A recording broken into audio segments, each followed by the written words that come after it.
Hello and welcome back to my channel.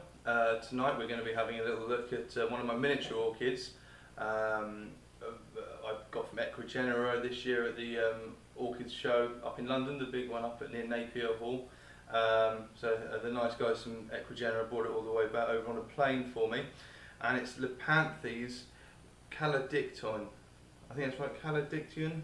I think that's right, and it's in flower at the moment. So we're going to have a look at that and tell you a bit of its story, because it's been through the wars, obviously, with the move and the greenhouse build. So I think we got down to like maybe half a leaf left, but it's really picked up. So we're going to have a look at that. Probably have to film some of the close-up stuff using the camera, because this rig you're just not going to see any of the detail. So I'll precariously perch my phone somewhere for some of it, and we'll use some of that in the video.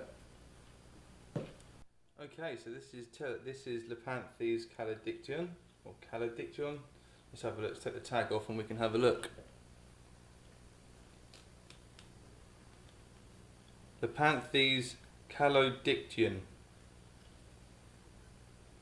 There's the tag, if you can see that. Not sure if you can read that. Okay. So this was, I bought this at the Orchid show up in London this year, and I also had Telepogonifolia as well, which has just got the normal green leaves rather than these patterned leaves.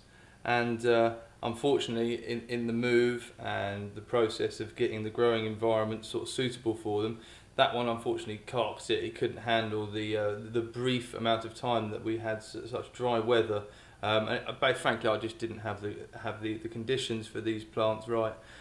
Since then, I watched one of Brad's videos, Brad's Greenhouse. Highly recommend him. He's been doing this for a lot longer than I have.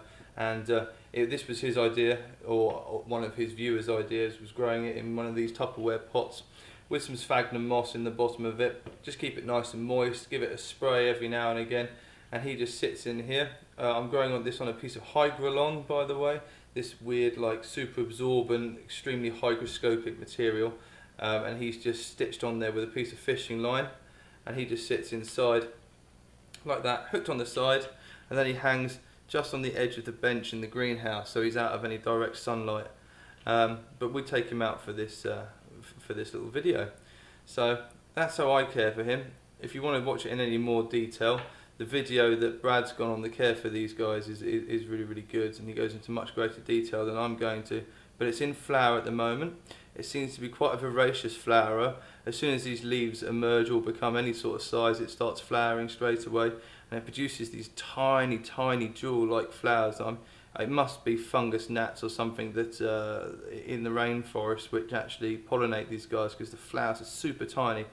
What I'll do is I'll try and catch a bit of footage with my phone, which has got a bit of a better optical zoom on it, and we'll zoom in and take some photos of these, and I'll put them at the end of the video. So I'm no expert for these. These are warm growers.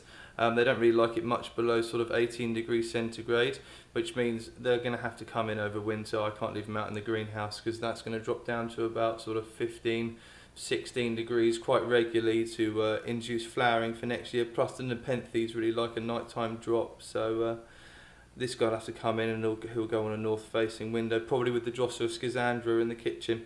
I've kept the lid so I can take these wires off when it's not hanging up in the greenhouse, and pop the lid back on. That's got a few more holes in it, just so it's not sitting in super saturated conditions. And then it'll sit over there on the windowsill, because it stays nice and warm in the kitchen here all year round, really. So that's how I grow Lepanthes calodictyon. I'm probably murdering that name, by the way. So please feel free to correct me in the comments section. And I'll take some pictures now with my phone, and I'll put them in the end of this video. So if you like this video and you like listening to me drone on about things such as orchids and carnivorous plants, please give us a like and or subscribe. Thanks again.